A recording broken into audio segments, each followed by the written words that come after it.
Mesdames, Messieurs, amis internautes, bonjour. Fondé en 2005, le groupe Toufan fait aujourd'hui la fierté du Togo, leur pays d'origine, et de l'Afrique entière. Primé comme meilleur artiste pop et du meilleur groupe africain du All Africa Music en 2017, puis comme meilleur groupe africain et meilleur artiste francophone au All Award Music en 2018, Toufan signe avec Universal Music en 2017 aujourd'hui, le dernier opus en date. Boribo, j'espère que je prononce bien, qui comptabilise plus d'1 million de vues. Alors, Master Jess Barabas, bonjour. Bonjour. Bonjour. Alors, chez nous, on dit Aquaba et vous n'êtes pas à votre premier séjour à Abidjan, donc on va quand même demander encore une fois les nouvelles. Ouais, ça va, on se porte bien. Abidjan, comme Lomé, c'est toujours l'Afrique, hein, c'est la maison. Hein. L'Afrique est la même partout ailleurs. Donc, ça va, quoi. Ouais, c'est la porte d'à côté, mais qu'est-ce qui vous ramène cette fois à Abidjan? Ben là, on est venu voir Universal et puis faire un peu de promo. Donc, c'est pour ça que nous sommes là. Alors, en 2005, vous sortez votre premier opus. Aujourd'hui, en 2005, la date est bonne, hein? Ouais, 2005. 2005. Aujourd'hui, vous comptabilisez plus d'une dizaine de singles et quelques albums. Vous avez quand même, au niveau des singles signés avec Arafat en 2014. Quel souvenir gardez-vous de cette collaboration avec le Daichi? Ben, une très belle souvenir, un très beau souvenir parce que je me souviens quand on travaillait sur cette chanson et tout, ce n'était pas parti pour être une chanson genre, c'est avec beaucoup de joie qu'on était en train de composer. Les idées, elles venaient d'un peu de partout et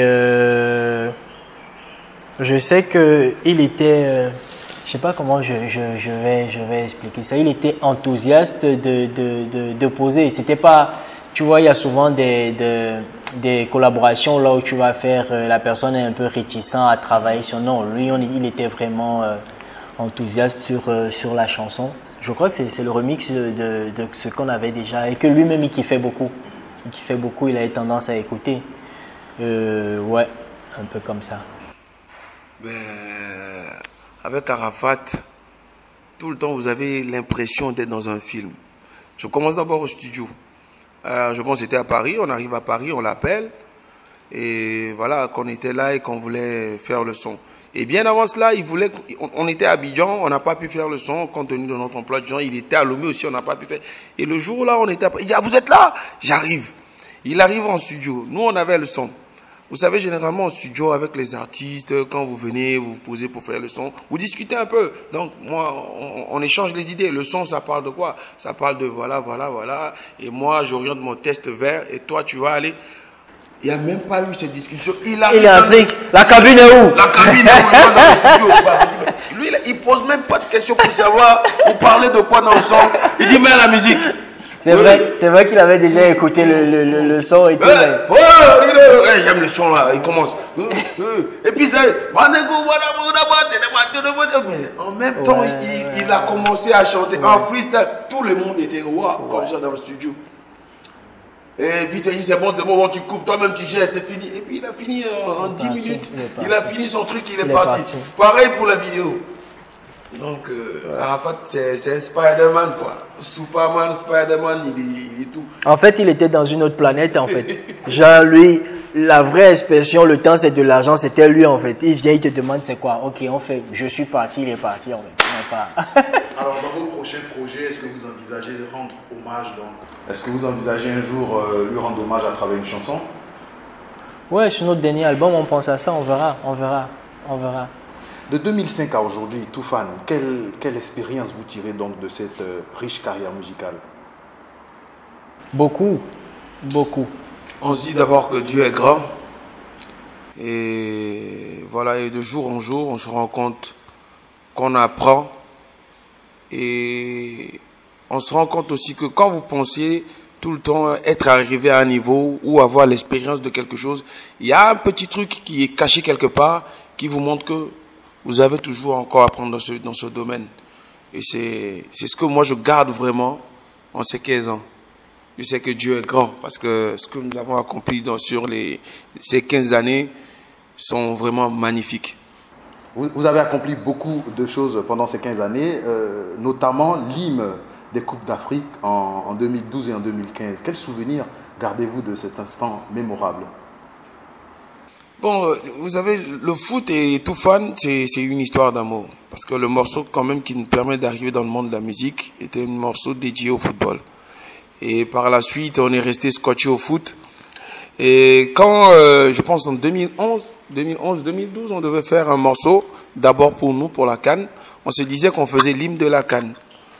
Et c'est un morceau qui a buzzé. Et par la suite, je pense qu'on nous avait rappelé pour une collaboration avec des artistes du continent, Mola, Manibela, Singila, Dikenzo, Kano, voilà, pour composer l'hymne de la CAN. On s'est dit, vraiment, c'était quelque chose de magique. Et on se disait que bon, nous et le foot, c'est ça, quoi. C'est une histoire d'amour et ça va jamais finir. Et t'as un souvenir, toi? Non, je suis à tout dit. Ouais, parce que si on veut parler des souvenirs, on va raconter toute l'histoire du morceau, comment ça a commencé. Ça a commencé en réalité à Lomé, on l'a composé. Ensuite, on est allé sur Malabo, où tous les autres artistes sont arrivés. C'est à venir, on a tout mixé en fait. On a tout mixé. La vidéo shootée à Malabo en même temps. Alors, en février dernier, vous sortez votre dernier single, Bokiribo. Je prononce bien. Bokiribo. Bokiribo. Alors, vous nous expliquez justement qu'est-ce que ça veut dire Bokiribo? À la base, c'est un délire pour s'amuser, c'est un délire pour redonner la joie à tous nos fans. Parce que vous savez, 2020 était une année qu'on n'espère plus revivre. On était enfermés chez nous, sans spectacle et tout. On était devenus parano avec ce qui se passait ou bien ce qu'on regardait aux infos. Donc, pour revenir, après Yémaman, on voulait vraiment une chanson sur laquelle on s'amuse, qu'on ne raconte rien en fait, mais dire aux gens que la vie est belle et qu'elle est beau, tu vois. Donc, c'est pour ça qu'on a travaillé sur Bokiribo en fait. Vous l'avez dit tout à l'heure, après donc, ce single, le prochain projet, c'est l'album Toufan. Vous êtes à Abidjan, est-ce qu'il y a des collaborations en vue? Est-ce que vous êtes là justement dans le cadre de la préparation donc, de cet album avec Universal Music? Mais c'est pour ça que je disais tout à l'heure, on est là pour discuter et tout. Je crois que ça sera la surprise. Peut-être 1 ou bien 2 semaines avant la sortie de l'album, on va peut-être annoncer la tracklist et puis après on en reparlera. Vous collaborez avec Universal depuis 2017. Est-ce que vous êtes satisfait donc, de cette collaboration? Qu'est-ce que ça a apporté dans votre carrière? Vous savez, dans un couple, il y a souvent des hauts et des bas. Parfois c'est bien, parfois c'est moins bien, mais ça va, ça va. Maintenant, ce que ça a apporté dans notre carrière, je dirais que c'est à la fin qu'on fera un bilan en fait. Depuis 2017, lors de votre dernier concert à Abidjan, on ne vous a plus revu en spectacle en tant que tel. Alors, est-ce qu'il y a une date, est-ce que c'est prévu pour le public abidjanais quelque chose?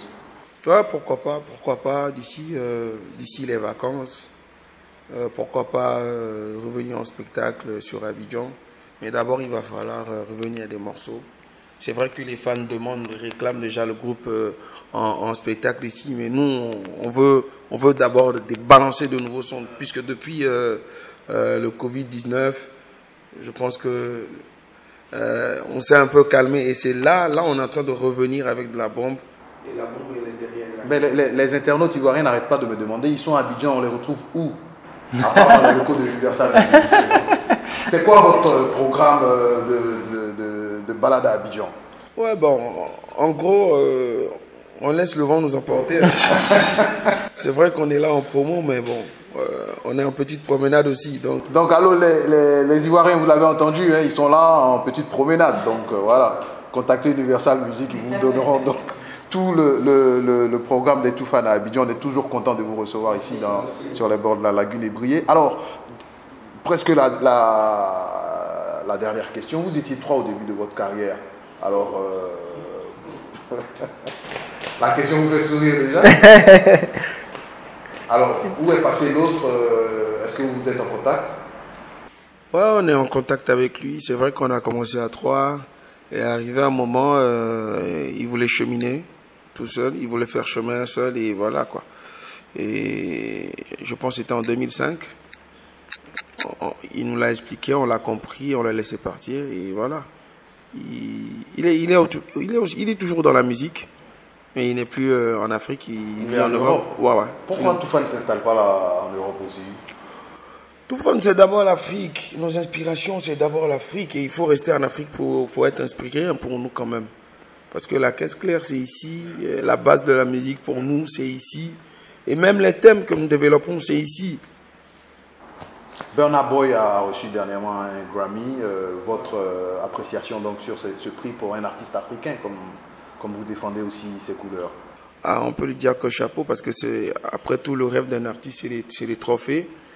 Et lui, il a fait fort, il est monté haut. Donc on peut lui dire que chapeau et voilà quoi. Vous l'avez évoqué tout à l'heure, la pandémie a porté donc un coup dur au secteur culturel dans le monde entier, en Afrique en particulier. Mais dans les médias, on a entendu dire que Master Just a été sorti Manu Militari par la brigade anti-Covid, voilà. Les internautes m'ont demandé donc des éclaircies, puisque vous êtes là. Est-ce que vous pouvez lever un point de voile sur cette question qui a fait le buzz? C'était pas vraiment une histoire de buzz. C'est comme je le disais tout à l'heure, on a passé toute une année enfermé chez nous et tout. À un moment, tu as vraiment envie de te défouler, tu vois. Et Masta, il est allé dans le coin, il a pris son pot, il est parti. Après, la police est venue. Mais pour renchérir ou bien vendre du papier et tout, il faut qu'on dise que Masta était... L'avocat de Masta va laisser Masta. Non, mais tu sais, c'est comme ça. Ça, c'est la presse, c'est les médias. Pour amener les internautes ou je sais pas, ceux qui suivent à lire, il faut mettre quelque chose. Il faut vendre peut-être le nom Masta pour, je sais pas, pour les amener à lire. C'est ce que moi j'ai compris. Parce qu'il y a pas mal de coins. Imaginez, vous passez dans un coin, il y a une bagarre. Je m'arrête net, juste pour regarder. On peut dire que, Master Just c'était dans des... Voilà, c'était un truc comme ça. Masta va lancer un message de sensibilisation contre le coronavirus. Ah ben, le corona, tout le monde connaît déjà le message. Hein. C'est les mesures barrières et comme tout. C'est vraiment difficile. Il est difficile pour certains de vraiment l'adopter parce que c'est vrai, le corona bloque le business pour certains. Il faut pas oublier qu'après tout, que la santé est importante et qu'au-delà de tout, on doit d'abord rester en vie avant de penser aux autres choses, avant de penser loisirs, avant de penser à l'argent. Donc c'est toujours important de respecter les mesures barrières. Vous êtes des idoles pour la jeunesse africaine. Pour terminer cette interview, vous allez lancer donc un appel à tous ces jeunes Africains qui vous suivent, qui vous aiment et qui adorent votre musique. Ça, c'est la partie toujours difficile à finir parce que sur ce que nous, on constate aujourd'hui, donner des conseils à la jeunesse, c'est devenu très compliqué parce que chacun aspire à devenir quelque chose forcément dans la vie, tu vois. Et les anciens conseillers disaient travaillez dur, ne baissez pas les bras. Aujourd'hui, tu peux partir d'un rien en fait pour devenir quelque chose. En fait, beaucoup ne savent pas en fait que le rêve africain existe aussi, tu vois. On peut partir de rien pour devenir, je sais pas ce que je vais dire, que ça soit footballeur, que ça soit journaliste, écrivain, peintre, dessinateur ou bien dans tous les domaines et tout. Mais comme moi j'ai l'habitude de dire aujourd'hui, l'Afrique n'est plus et ne sera plus le maillon. En fait, on n'a jamais été un maillon faible. On nous a fait croire qu'on était un maillon faible. Nous avons de belles idées, mais il faut vraiment qu'on se mette ensemble pour travailler et développer cette Afrique-là en fait. Ben, je pense que Barabas, lui, il a tout dit. Moi, le message que je peux peut-être rajouter à ce qu'il vient de dire, c'est que, en tant qu'Africains, nous devons comprendre que même quand tu es né infirme, tu dois tout faire pour arriver. Je m'explique. Quand je dis infirme, c'est-à-dire tu appartiens à un domaine où il n'y a pas d'infrastructure comme chez les autres. Et tu les vois quand même évoluer. Tu as envie de faire comme eux. Et pourtant, chez toi, tu n'as pas l'infrastructure, tu n'as pas les moyens qu'il faut pour arriver là où eux ils vont. Il faut te dire que voilà, je suis né infirme et je dois quand même arriver à marcher, arriver à travailler. Là où le temps que eux ils ont mis pour arriver, s'ils ont mis peut-être 6 ans pour réaliser leur rêve, je mettrai peut-être 12 ans. Là où ils ont pris 2 semaines pour arriver, j'arriverai là-bas en 6 mois. Et quand tu commences à réfléchir comme ça, tu te rends compte que tu n'as pas, au fait, tu te mets pas de pression, tu n'as pas de concurrence, voilà, tu ne fais qu'avancer. Et l'objectif, il est là, je dois arriver là. Ils sont arrivés, ok, alléluia, j'arriverai aussi. Même si c'est dans Ça revient un peu sur le fait que tu disais tout à l'heure, pourquoi on ne s'installe pas en Europe et tout. C'est ce que les gens font croire. Ah, si vous étiez là-bas, si vous étiez... Non, Dieu a voulu qu'on soit ici. C'est ici on doit développer le truc. Parce que c'est vrai qu'on a parfois de très bons amis dans un autre sens, mais mauvais conseillers dans un autre sens. La personne va te dire, si vous étiez... Dieu n'est pas con pour te mettre là où tu ne peux pas commencer à dire que sinon, on est né Togolais, on va faire ce qu'on peut faire. Après, tu parlais de Burna Boy, il est né dans un pays là où je crois le Nigeria, ils sont passés à 200 millions d'habitants. Nous, on n'est que 7 millions au Togo. Donc, c'est pas parce que l'autre, il a 200 millions d'habitants que ce qui fait, nous, on va commencer à dire si on était. Non, on est Togolais, on va faire ce qu'on peut faire pour le Togo. Très bien. Merci donc pour ce message poignant. En tout cas, ils sont à Abidjan dans le cadre de la préparation de leur prochain album. Master Just et Barabas ont eu l'aimabilité donc de répondre à notre invitation pour cette interview exclusive. Et comme vous savez, les Ivoiriens, ils ne vous laisseront jamais partir sans un freestyle. On va terminer cette interview, donc avec votre permission, bien sûr, en freestyle pour nos internautes. Sugar bonito. Sugar bonito, poquito, poquito. Poquito, poquito. Ici c'est bonito. Ici c'est bonito. Benito, benito. Benito, benito. Ça c'est de la Picasso. Tu suis les mangas? Samouraï. Inakamura, a caméra, caméra, caméra. Hey, Dengolo. Dengolo. Ezama sistema, sistema, Dengolo. Dengolo. Hey, hey, hey, hey, Dengolo. Dengolo. Ezama, hey, Dengolo. Dengolo. Bokiri, bokiri, bokiri, bokiri, bokiri, bokiri. Bokiri, bokiri, bokiri. Merci.